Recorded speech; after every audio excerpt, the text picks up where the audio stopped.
Hi friends, good morning అందరికీ. ఈరోజు నేను ఫిష్ కర్రీ చేస్తున్నాను. దానికోసం ఈ ఫిష్ ముక్కల్ని హాఫ్ అన్ అవర్ ముందే నీట్గా కడిగి ఇలా సాల్ట్ వేసి పెట్టుకున్నాను.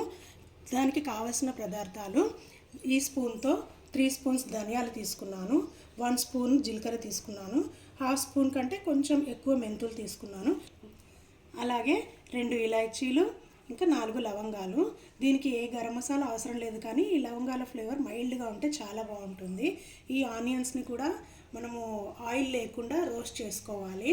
అలాగే 2 పెద్ద సైజు వెల్లుల్లిగడ్డలు ఒలిసి ఇలా బరకగా పేస్ట్ చేసుకోవాలి. బాగా సన్నగా చేసుకోవద్దు.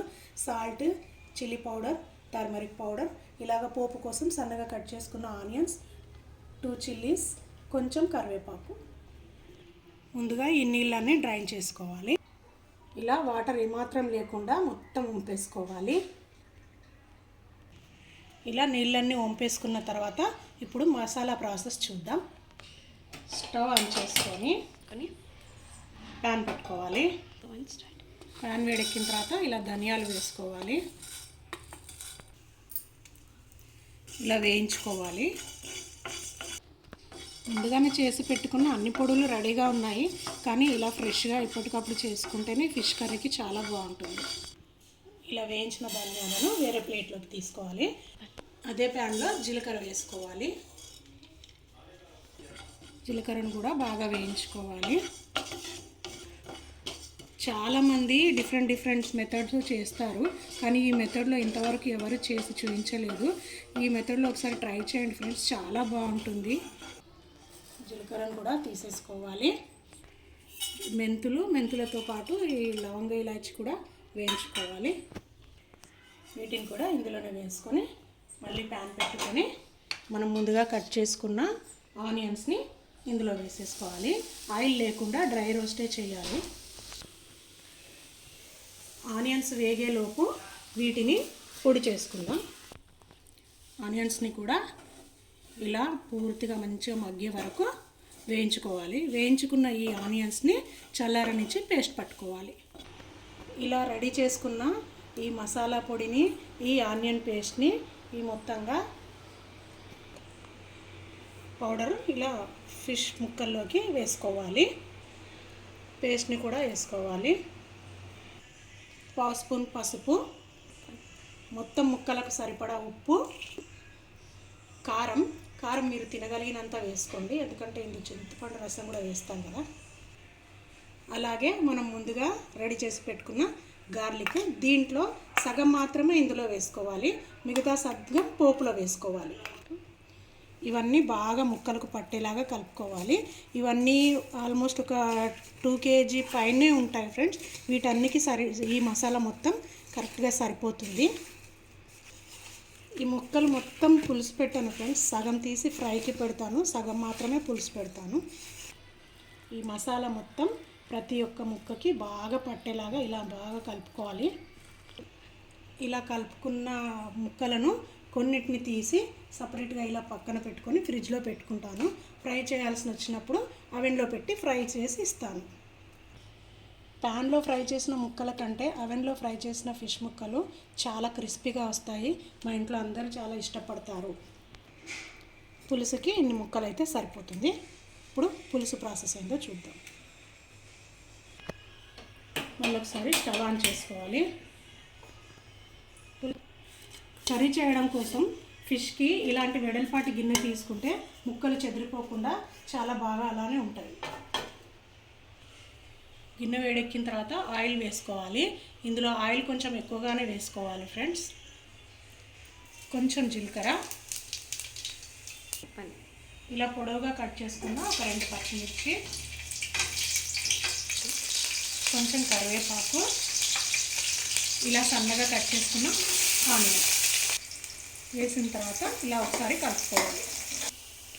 ఆనియన్స్ ఇలా బాగా వేగిన తర్వాత మనం ముందుగా హాఫ్ గార్లిక్ మిగిల్చుకున్నాం కదా పేస్ట్, ఆ పేస్ట్ మొత్తం ఇందులో వేసేసుకోవాలి. ఒకసారి ఇలా కలుపుకోవాలి. గార్లిక్ కూడా ఇలా బాగా వేగిన తర్వాత ఫిష్ పీసెస్ మొత్తం ఒకటొకటిగా ఇందులో యాడ్ చేసుకోవాలి. ఇలా పేర్చినట్టుగా ఒక్కొక్కటి సెట్ చేసుకోవాలి. ఇలా ముక్కలన్నీ ఇందులో యాడ్ చేసుకున్న తర్వాత వీటిని కదపొద్దు. ఆయిల్లోనే ఇవి మంచిగా ఫ్రై అవ్వాలి. ఆయిల్లో కాస్త ఫ్రై అయిన తర్వాతనే పులుసు వేసుకోవాలి. ఇలా ఆయిల్లో ఫ్రై చేయడం వల్ల ఇందులో నీచు వాసన ఏమీ ఉండదు. చాలా పర్ఫెక్ట్గా వస్తాయి ముక్కలు కూడా. ఒక 2 మినిట్స్ మూత పెట్టుకోవాలి. 2 మినిట్స్ తర్వాత మూత తీసుకొని ఈ ముక్కలను ఏమాత్రం ఇలా కలపకుండా ఒక్కొక్కటిగా మళ్ళీ ఇలా టర్న్ చేసుకోవాలి. ఇలా ముక్కలన్నిటినీ ఒక్కొక్కటిగా ఇలా టర్న్ చేసుకోవాలి. ఇవి చాలా తొందరగా ఉడికిపోతాయి, బాగా టైం ఏం పట్టదు. ఇలా పీసెస్ మొత్తం టర్న్ చేసుకున్న తర్వాత చింతపండు రసం వేసుకోవాలి. కొంచెం ముందు వేసుకోండి, తర్వాత మళ్ళీ సరిపోకపోతే కొంచెం వేసుకోవచ్చు.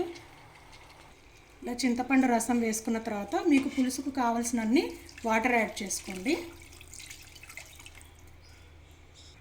నేను ఈ బౌల్తో ఓన్లీ 1 బౌల్ మాత్రమే వాటర్ యాడ్ చేసుకున్నాను. పులుసు వాటర్ యాడ్ చేసుకున్న తర్వాత ఒక్కసారి ఇలా కదుపుకోవాలి, బాగా కదపొద్దు. ఇలా కదిపిన తర్వాత ఒక 2-3 నిమిషాలు మూత పెట్టుకోవాలి. మూత పెట్టి పులుసుని బాగా మరగనివ్వాలి. 2 నిమిషాల తర్వాత మూత తీసుకోవాలి. చూసారా ఎంత బాగా మరుగుతుందో. దీన్ని బాగా కలుపుకొద్దు. ఇలా ముక్కల్ని కదలకుండా ఓన్లీ పులుసుని మాత్రమే ఇలా కలుపుకోవాలి. ఈ స్టేజ్లోనే ఉప్పు పులుపు చెక్ చేసుకోవాలి. నాకు కాస్త ఉప్పు తగ్గింది, నేను కొంచెం ఉప్పు యాడ్ చేసుకుంటున్నాను.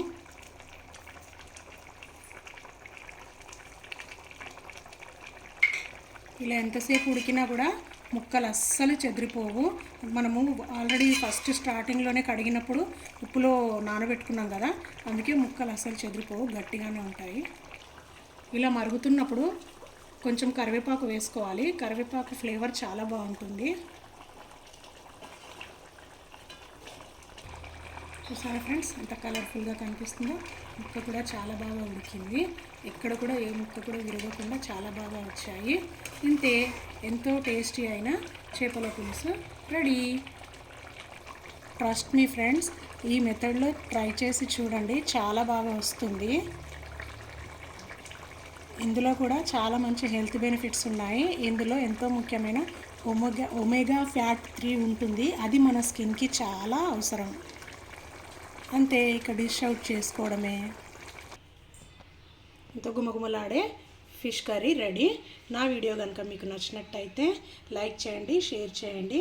మరిన్ని మంచి వీడియోస్ కోసం నా ఛానల్ని సబ్స్క్రైబ్ చేయండి. Thanks for watching.